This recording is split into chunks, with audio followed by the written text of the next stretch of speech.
He was so proud of being Indian. I think for him, it was a way to be something other than just a Finch.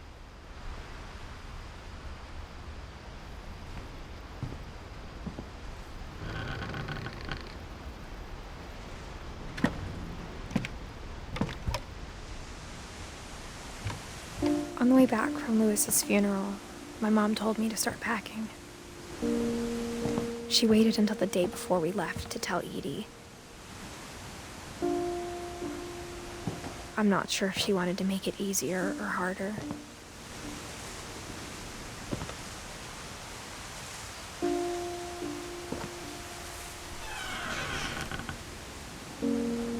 I wish we'd stayed.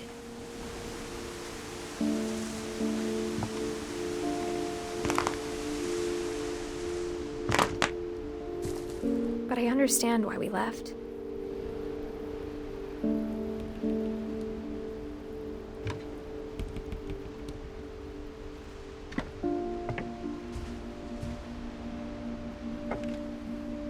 My mom ended up leaving everything behind.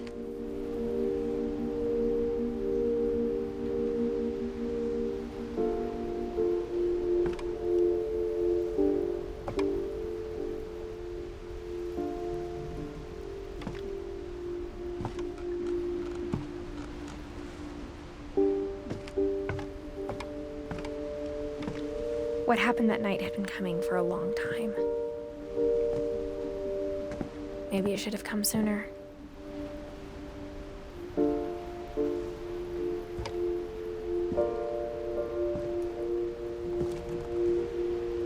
But it had to end one way or another.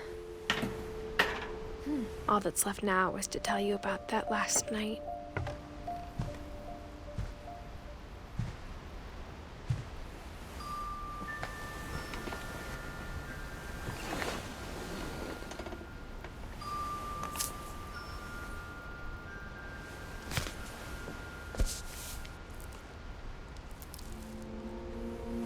That whole last day, Edie just watched us pack and didn't say a word.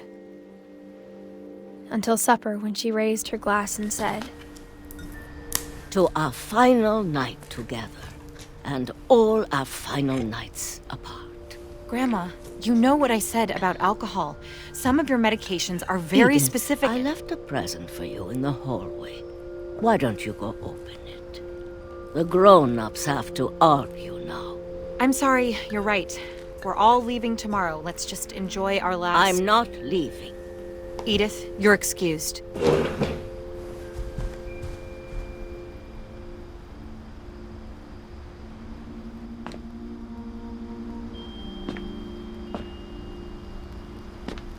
the power had been shut off that morning, but Edie always had plenty of candles. When my mom sealed the library, I don't think she knew about the other entrance. Or that Edie had a key to it.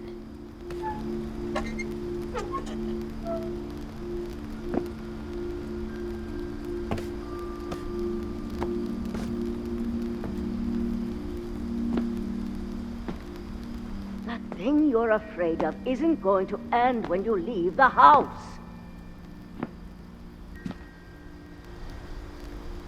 Edith has a right to know these stories.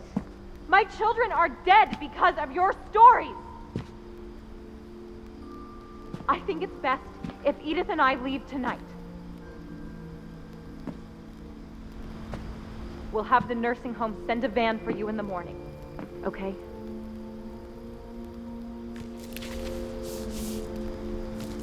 Dear Edith, there's so many stories I wish I could tell you, but there's only time for one. This is about what happened on the night you were born. That night, the tide went way, way out. It was the first and last time I ever saw the old house aground. There'd been an earthquake out in the middle of the ocean. They called it the lowest tide in 1,000 years. God, it smelled awful. You know, I've seen that house every day of my life.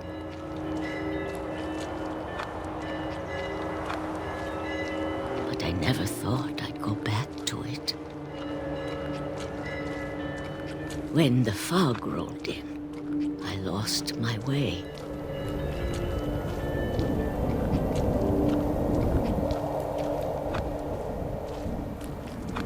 I got turned around.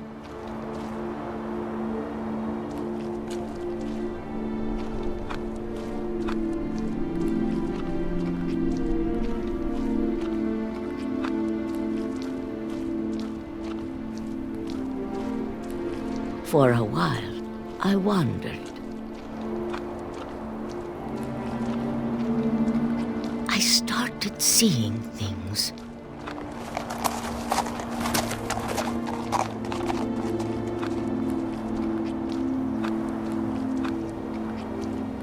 Things I'd forgotten had ever existed.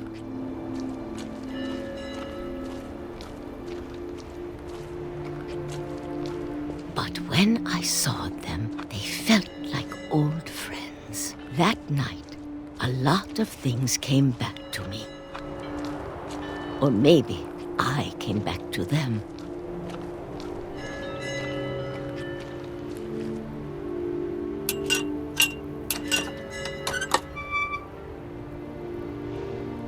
Things I can't explain, but that I need you to try and... Edith, what are you doing in here? It's mine. Edith! Mom, you're gonna rip it! Let go! I kicked and screamed, but Mom dragged me to the car.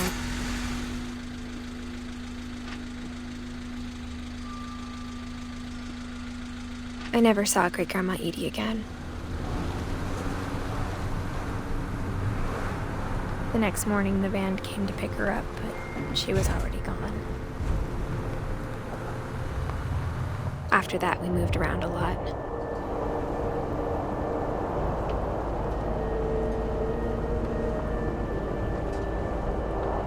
We both tried to make the best of it.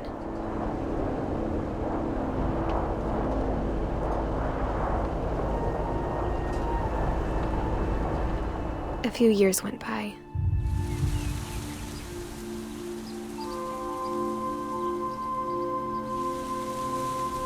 My mom didn't like to talk about it, but she started getting sick a lot.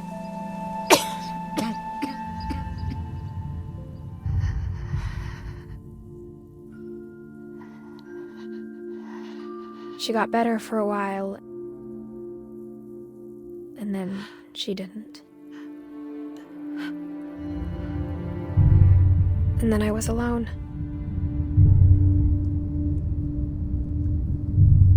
The last Finch left alive.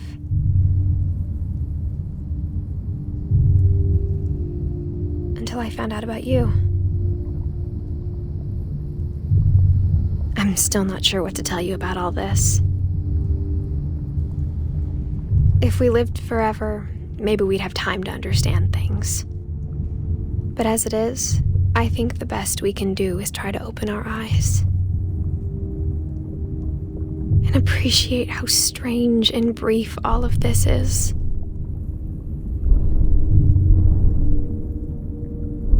This journal was supposed to be for you, but now I hope you'll never see it. I just want to meet you and tell you all these stories myself. But I guess if you're reading this now, things didn't work out that way.